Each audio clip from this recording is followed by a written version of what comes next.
আর মাত্র কয়েক ঘন্টা পরেই প্রকাশিত হবে এসএসসি দাখিল বা সমমান পরীক্ষার রেজাল্ট। সো আপনি কিভাবে আপনার হাতে থাকা স্মার্টফোন দিয়ে খুব সহজেই সেই রেজাল্ট বের করতে পারেন, চলেন আজকের ভিডিওতে সেই প্রসেসটাই দেখাই। শুরুতে আপনারা যে কাজটা করবেন, আপনাদের স্মার্টফোন থেকে ক্রোম ব্রাউজারে চলে যাবেন। এটা হচ্ছে ইন্টারনেটের মধ্যে নিতে পারবেন, আর একটা হচ্ছে এসএমএস এর মাধ্যমে আপনারা নিতে পারবেন। এসএমএসটা আমি পরে দেখাচ্ছি। ওকে, ক্রোমে আসার পর এখান থেকে আপনি সার্চ বারে গিয়ে লিখবেন এডুকেশনাল বোর্ড রেজাল্ট। জাস্ট একটু লিখবেন এডুকেশনাল বোর্ড রেজাল্ট, লিখে সার্চ করবেন। প্রথমে যে সাইটটুকু আসবে দেখেন educationalboardresult.gov.vd, জাস্ট এইটাতে আপনি প্রবেশ করবেন। ওকে, এইটাতে আসার পর ঠিক এরকম একটা ইন্টারফেস দেখতে পারবেন। এইখান থেকে নেম অফ বোর্ড, এই জায়গাটাতে জাস্ট হচ্ছে আপনি ক্লিক দিবেন। দেওয়ার পর আপনি যে বোর্ডের অধীন পরীক্ষা দিয়েছেন সেটা আপনি সিলেক্ট করবেন। আমারটা ঢাকা বোর্ড ছিল, সো আমি ঢাকা দিয়ে দিয়েছি। তারপর হচ্ছে নেম অফ এক্সিবিশন, এখানে ক্লিক দিয়ে আপনি এই যে এসএসসি দাখিল যে অপশনটা আছে এইটা আপনি সিলেক্ট করে দেবেন।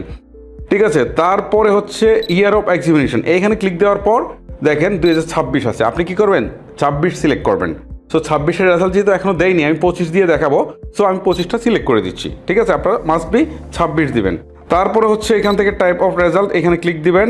দেওয়ার পর ইন্ডিভিজুয়াল এইটাই আপনি সিলেক্ট করে দিবেন। ঠিক আছে, ওকে, এখানে আপনি ইন্ডিভিজুয়ালটা সিলেক্ট করে দিলে শুধু আপনারটা দেখতে পারবেন। ওকে, তারপর এখান থেকে আপনার রোল নাম্বার দিতে বলছে। ঠিক আছে, আপনি আপনার রোল নাম্বারটা দিয়ে দিবেন।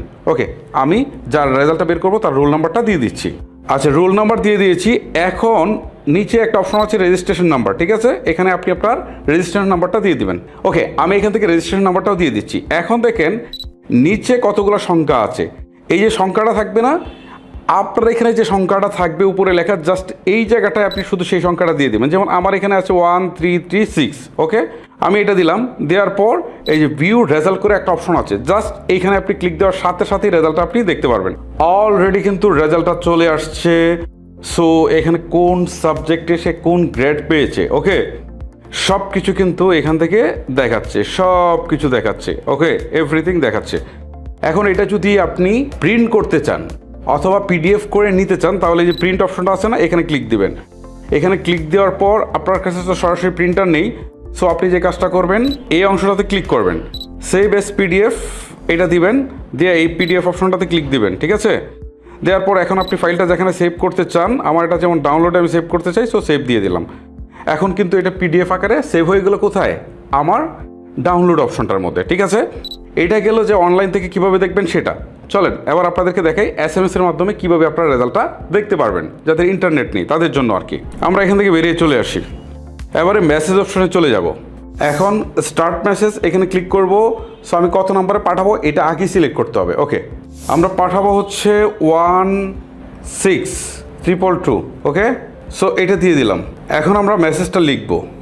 মেসেজটাতে প্রথমে আপনি লিখবেন এসএসসি। ঠিক আছে, এসএসসি। ঠিক আছে, লিখে একটা স্পেস দিবেন। দেওয়ার পর আপনি যে বোর্ডের অধীনে সেই বোর্ডের প্রথম 3টা অক্ষর দিবেন। ঠিক আছে, আমি একটা লিস্ট দেখাচ্ছি, দেখেন এখানে কি কি দিতে হবে, কোন বোর্ডের জন্য প্রথম কি 3টা অক্ষর দিতে হবে। আমার এটা ঢাকা বোর্ডের DHA দিলাম। ঠিক আছে, দিয়ে একটা স্পেস দিলাম।